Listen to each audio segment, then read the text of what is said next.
Hi guys, today we're going to be doing some rollers, but we're not going to need these. Cheers, Dave. Rollers without driving. You're probably thinking to yourself, that's not even possible. Well, it is, and we're going to show you how. How many people does it actually take to shoot rollers? So for starters, you'll need a camera car driver, someone to operate the camera, and someone to drive the feature car. But what happens if there's only 2 of you, or you're just on your own? Well, you can use what's called a rolling rig. Basically, a couple of suction cups, a really long pole, and a camera. So we don't actually have a rolling rig, as they can be quite expensive. So we bodged together some equipment we have laying around in the office. In this case, we used a Tilter Hydra Alien kit, a magic arm, a C-stand, a couple of bungee straps, and a clamp. If you're wanting to buy an actual kit, we've linked some in the description below. Our bodge job isn't perfect, but it did what we needed it to do. So let's get into this.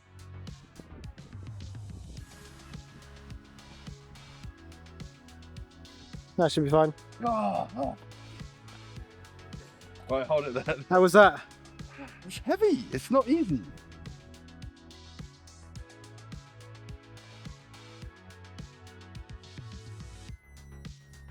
If you were to have the official rolling rig setup, that can give you an extended range of up to 7 meters, far more flexibility. Our bodge job creation, however, only had a limited range of 3 meters. So we had to shoot wide, so we shot a 24mm. But to be fair, it did give the shot a real sense of drama. For this, we used the Sony A74 paired with the Sony 24-70 G Master lens. But to be fair, any stills camera would be fine.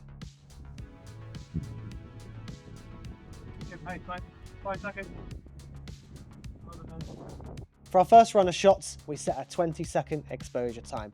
Now, if you're shooting in the broad daylight, you will need an ND filter to set the correct level exposure. And if you want to go that one step further, you grab yourself a CPL filter, and that will cut the harsh light and reflections out of your subject. It's worth mentioning you will need to put your camera into manual focus mode and also turn off any inbuilt stabilization. This will help you to avoid ghosting. As we previously mentioned in the intro, you don't need an engine for this. This is about the manpower, not the horsepower.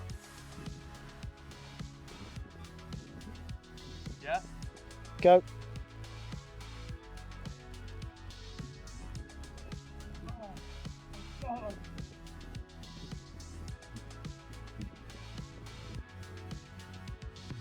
I can't push it any further. That's fine. If you do have access to a remote shutter for your camera, this will be hugely beneficial. If you don't, it's not a problem. On your camera, you will need to set yourself a 5-second self-timer. This will give you enough time to either get to the front or behind the car to get it in motion before the shutter opens. Probably should have mentioned this at the start of the video, but you'll need to make sure you're shooting somewhere with a smooth surface. Any bumps will ruin your shot, even if you have the correct equipment.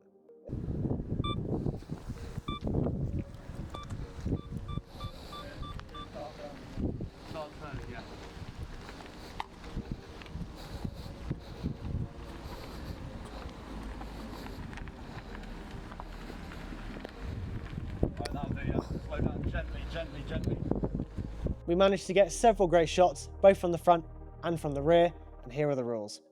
Whilst we're having a look at the RAWs here displayed on your screen, I'm just going to talk to you a couple of reasons why you'd want to shoot them this way. Firstly, it gives you a chance to get some truly unique angles and not risk your own safety by hanging out of a fast moving vehicle. The second is to try and achieve shots in surroundings that really don't lend themselves to fast moving traffic. Multi-storey and underground car parks being the most obvious examples. It's all about the creative preference, so it's always a good idea to have a variety of techniques in your creative arsenal. It goes without saying, for this method to work, you'll need a decent grasp of Adobe Photoshop. As you can see, we still have the pole in the shot, so join us in Lightroom. Right guys, so you join me here in Lightroom. This is going to be the editing software of choice. The first thing and most important thing you'll need to do is import your photos. So you want to click on the left hand side, add photos, and import your raw photos into Lightroom. Once you've done that, it should look something like this. First things first, what you'll want to do is start off by going to the right hand side and clicking on the Edit tab.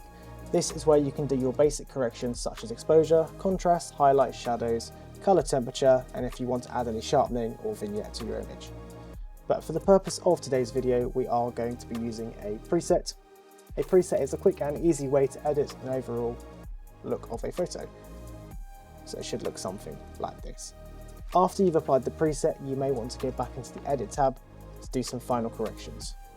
Once you're happy with the overall photo, what you'll want to do is right click and edit in Photoshop. This is going to be the last stage where we're going to remove the pole from the image. To remove the pole from the car, we will start by selecting the polygon lasso tool. Carefully trace the outline of the pole, ensuring you include some of the background for a seamless removal.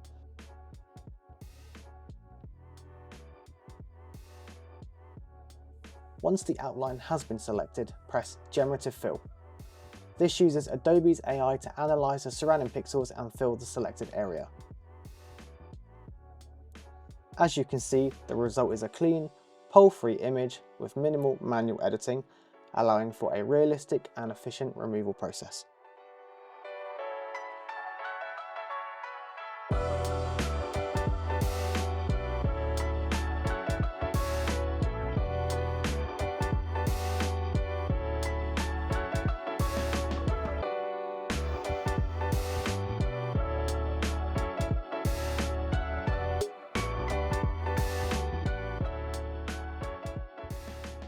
So there we are, that's how we create rollers without any driving. It's worth noting this also does work really well at night because you can have a lot of fun experimenting with light painting. Creativity is your only limit. Thank you so much for watching today's video. If you do have any suggestions what you'd like to see us do next, please pop it down in the comment box down below. And don't forget to like and subscribe and hit that bell notification so you don't miss out on our other videos, and we'll catch you in the next one.